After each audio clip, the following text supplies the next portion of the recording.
Evaluation of angle of anterior chamber. देख नहीं पाते कई बार हम लोग क्योंकि जो लाइट रेज है वो एंगल से बाहर नहीं निकल पाती because of total internal reflection. जब रेज बाहर नहीं आ रही है तो हम देखेंगे कैसे। तो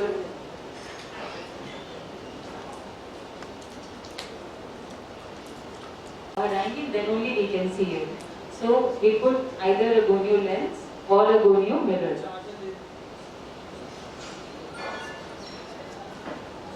So जो हम लोग यूज करते हैं डिपार्टमेंट में, what is that? That is actually a gonio lens.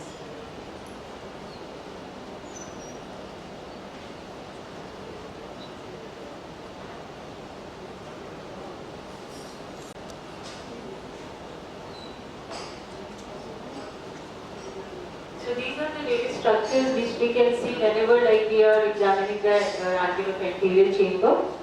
So यहाँ से अगर start करें, this is the root of iris. ये ciliary body दिख रही है तो ये anterior face of ciliary body. ये sclera का जहाँ end होता है, that is the projection which is scleral spur. और scleral spur अगर one outer one and the inner one, and in between this is the trabecular meshwork which is the pigmented layer. और यहाँ पर जो ciliary body band दिख रहा है, this is the broad ciliary body band and this is the root of the iris. So these are the various structures visible on gonioscopy whenever we are using the gonioscope. Now if we see this line which is coming along the cornea, एक anterior margin of cornea से और एक posterior margin of cornea से, और जहाँ पर ये line meet करती है, this is the area of Schwalbe's line. And ये जो बन रहा है, this is known as corneal wedge. And like whenever हम identify ना कर पाए the Schwalbe's line, then obviously we make this corneal wedge. इसके लिए we have to make the slit lamp be extremely thin. जितना पतला करके you put it at an angle of around 45 degrees, and then you can see this corneal wedge, and then you can identify the Schwalbe's line. And एक बार Schwalbe's line identify कर ली तो उसके ठीक बाद का structure is trabecular meshwork. और अगर trabecular meshwork देख लिया, that means angle is open. So now here we can see, I don't know why animation is not working. Now here we can see, this is the outer one is the Schwalbe's, inner one is the scleral spur. इन दोनों के बीच में जो ये pigmented line दिख रही है, this is the trabecular meshwork. और यहाँ लास्ट में ये iris का ये दिख रहा है curvature, और iris के ठीक आगे this is the ciliary body band. Now in this photograph we can see even more clearly. Now here just this is the trabecular meshwork, this is the Schwalbe's line, and this is the scleral spur. So जब the angle is wide open, it is very easy to identify the various structures in the angle. But sometimes when the angle is not properly seen, then we have to make this kind of corneal wedge. At the point where this is meeting, this is actually the Schwalbe's line. Now here we can see that the meeting point of the corneal wedge is Schwalbe's line. इसके बाद none of the structures are clearly seen. So, and here we can see there are multiple lines seen. There are one pigmented line, two pigmented line. तो फिर कैसे identify करें कि which is actually the Schwalbe's line? Again you make the corneal wedge, and then you see that which is the corneal wedge बनाने के बाद जहाँ पे corneal wedge meet करेगा, that is Schwalbe's. इसके ठीक बाद this is the trabecular meshwork, and then this is the scleral spur. Or the white line which is nearest to the iris root is the scleral spur, and beyond that is the trabecular meshwork and then Schwalbe's line. So this pigmented line which is seen anterior to this structure, this is actually an extra line which we tend to see in pigmentary glaucoma like Sampolicis line or uveitic patients or post-traumatic patients, where you see multiple pigmented lines, so don't get confused. Now in this picture there is another important finding which is this patchy pigmentation. Now whenever you get these kind of patchy pigmentation, again they indicate something that like there can be history of uveitis or any surgery done on a trauma, or sometimes they can be a sign of very acute subtle subacute angle closure attack which has responded to treatment and then it has opened up. So whenever you see these kinds of patients, then you need to repeat gonioscopy at an interval to find out whether it actually is a case of open angle glaucoma or there is something more in this particular scenario. Now, besides seeing these structures, there is another important thing which we should be seeing is the configuration of iris.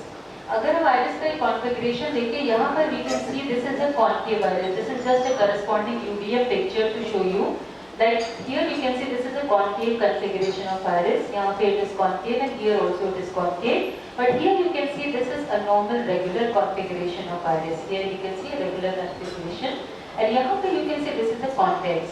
So whenever we have a convex iris like this is more in the cases of angle closure glaucoma, but these kind of concave configuration is seen in the cases of pigmentary glaucoma. So they help you to identify what type of patient you are examining. Now this is a picture of a closed angle where you can see that actually nothing is visible, and you cannot identify any of the structures in the angle, only root of iris and only cornea is visible. So whenever you get these kind of closed angle, you have to make a corneal wedge. And when we have made corneal wedge, you can see that it is actually not meeting.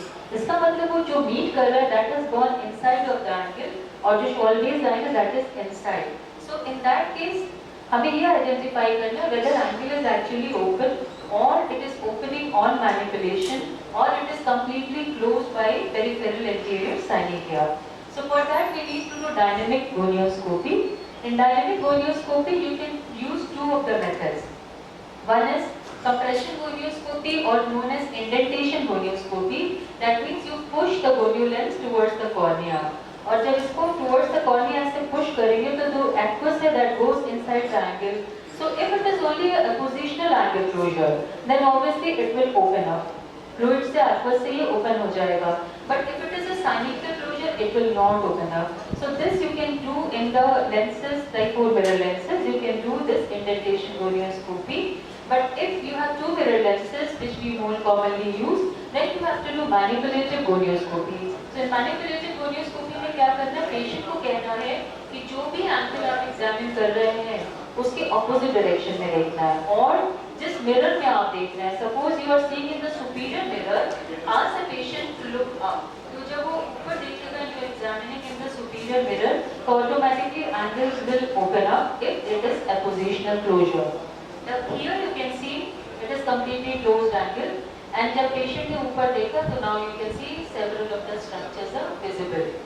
Or if you have widened your slit lamp beam, तो उससे क्या होता है? Pupil constrict हो जाती है. Pupil constrict हुई, again angle has opened up. So these are certain situations where you can identify whether it is an appositional closure or a synechial closure. Now another important thing about gonioscopy is iris processes and peripheral anterior synechia. So sometimes you need to differentiate between the two. So actually iris processes, they are fine lacy structures which actually move along the configuration of angle. And peripheral anterior synechia are secondary to some disease process, and therefore they are actually a kind of, you can see this kind of tilting of the irises, and which is gone and adhered to the short base line. Here you can see there is a small elevation over here. Here you can see a broad base synechia which is gone and adhered to the short base, and here you can see very thin peripheral anterior synechia. So how do you identify these peripheral anterior synechia from iris processes? You ask the patient again to do manipulative gonioscopy, and if you can see there is a tenting like this, then obviously this is a peripheral anterior synechia. Whereas if you see here, if you see these fine lacy processes which actually follow the configuration of angle, and then you do manipulative gonioscopy, there is no tenting, they actually follow the configuration. These are the iris processes. So you need to document your finding. It becomes very, very important. Now in the outer line, this is the we will start from here. Now you can see this is actually the iris, this is the short base line, sorry, this is the scleral spur, and this is the short base line. And any synechia you depict by orange color, by this kind of projection. If it is goniosynechia, that means it is not reaching up to the short base line, so you draw it like this. If it is a peripheral anterior synechia, that means it is reaching up to short base line, so you draw up till short base. Any depigmentation in angle is shown with purple color, any pigmentation is shown with the dark brown or black in color, any blood vessel obviously is red in color. So you have to document your finding, and if you are in hurry, suppose you want to document just how many structures you can see, this is another method of documentation. So you just draw 4 lines like this, and whatever structure you are seeing, suppose in superior angle you saw trabecular meshwork, note down TM. If you saw ciliary body band, you note down ciliary body band.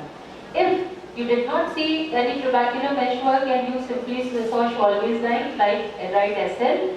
And if you have seen peripheral tear synechia, then you depict it like this. Like in this, from this lockout to this lockout, you have seen peripheral tear synechia. So this is a simpler method of documentation of angular findings.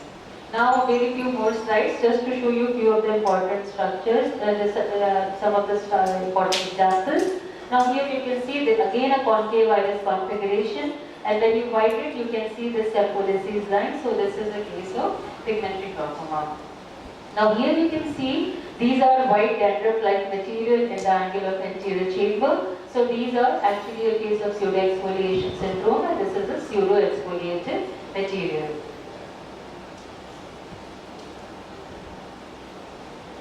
I don't know how much. These are very fine, irregular, branching vessels seen in the angle of anterior chamber. Here we can see these vessels. I don't know how much it is visible from there. So, if like you have doubt about neovascular glaucoma, you can see these fine lacy branching vessels. Important thing is you can actually confuse them with the normal blood vessels. So normal blood vessels are not branching vessels and they generally don't cross Schwalbe's line, which you see with these neovascular vessels. And then you observe the pupillary margin also, and there you can find neovascularization of iris. This is generally the first sign of neovascular glaucoma. Now coming to another important thing, where you see, here you can see, these are the two white lines, this is the trabecular meshwork. And now here you can see this is actually a broad ciliary body band. So this widening of ciliary body band is classical of angle recession glaucoma. But there are other situations also where you can find a broad ciliary body band, like in cases of very deep anterior chamber like ophthalmic eye or megalo-ophthalmia. So, and sometimes even in very patients who are very high myope, there also you can find this kind of broadening of ciliary body band. So how will you make sure that this is due to angle recession? So you do gonioscopy of other eye, you see that there the ciliary body band is normal, and this is irregular widening. You can see here it is thinner, here it is broader. So if you have irregular broadening of ciliary body band, then it is classical of angle recession glaucoma. Now this is a case of secondary glaucoma due to uveitis, and here you can see multiple pigments over the lens also and in the ankles also, and angle is actually closed. Now sometimes you can see fine bubble-like silicone oil filled in the angle of anterior chamber, which is due to post-VR surgery. Another important thing for which we need to do gonioscopy is actually to identify the trabeculectomy ostium. Suppose you have a patient with a failed bleb or bleb is flattened, pressure is going high. So what you do? You do gonioscopy and you check whether ostium is patent or not. If it is patent, that means if you do needling in this particular patient, that you are going to benefit the patient. But if ostium is closed like this, then obviously needling is not going to help and you need to do a repeat trabeculectomy surgery. So this is another very important use of gonioscopy in your practices. And sometimes you might find a hidden foreign body or a uveal melanoma like this, where you can actually come up to your diagnosis. Thank you so much for your time.